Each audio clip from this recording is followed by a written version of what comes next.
ചെറുപ്പം മുതലേ ഈ മെഹന്തി ഇട്ട് കൊടുക്കാനും മെഹന്തി ഇടുന്നത് കാണാനൊക്കെ എനിക്ക് വളരെ ഇഷ്ടമായിരുന്നു. അതുകൊണ്ട് തന്നെ ആരെങ്കിലും മെഹന്തി ഇടുന്നത് കണ്ടു കഴിഞ്ഞാൽ ഞാൻ അവരുമായിട്ട് ചേർന്നിരിക്കും. കാരണം എന്താ, അടുത്ത പ്രാവശ്യം മെഹന്തി ഇടുമ്പോൾ എനിക്കും ഇതൊക്കെ പരീക്ഷിക്കാമല്ലോ എന്നാണ് എൻ്റെ വിചാരം. പക്ഷേ എന്ത് പറയാനാ, അവരുടെ മെഹന്തിയൊക്കെ കണ്ടു കഴിഞ്ഞ് അതോടുകൂടി ഞാൻ അവിടെ നിന്ന് അത് മറന്നിട്ടാണ് പോകുന്നത്. പിന്നീടേ ആരെങ്കിലും മെഹന്തി ഇട്ട് കൊടുക്കുമെന്നും പറഞ്ഞ് വരുമ്പോൾ കൂടുതലും വരുന്നത് എൻ്റെ ഫാമിലിയിൽ തന്നെ കേട്ടോ. എന്തെങ്കിലും ഫംഗ്ഷനും കാര്യങ്ങളൊക്കെ വരുമ്പോൾ എല്ലാവരും ചോദിക്കും മെഹന്തി ഇട്ട് കൊടുക്കുമെന്ന്. അപ്പോൾ ഞാൻ ഈ ഡിസൈൻ കണ്ട് പഠിച്ചേക്കാണല്ലോ, എനിക്ക് ഇടാൻ കഴിയുമെന്നാണ് എൻ്റെ വിചാരം. ഞാൻ പറയും അതിനെന്താ ഇട്ട് തരാട്ടോ എന്നൊക്കെ പറയും.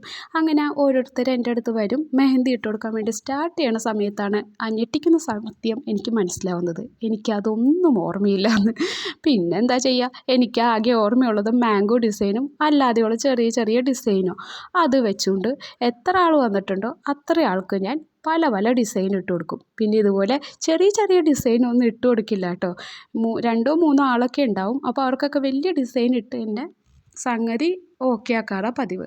എന്തായാലും അതെല്ലാം ഇട്ട് കഴിയുമ്പോൾ എല്ലാവരുടെയും ഒരു മുഖം കാണുമ്പോഴാണ് എനിക്ക് അല്പം സന്തോഷം കിട്ടാറ്. സംസാരത്തിനിടയ്ക്ക് ഒരു കാര്യം പറയാൻ മറന്നു. ഇന്ന് ഞാൻ വരച്ചേക്കുന്നത് നെഗറ്റീവ് ഡിസൈനാണ്.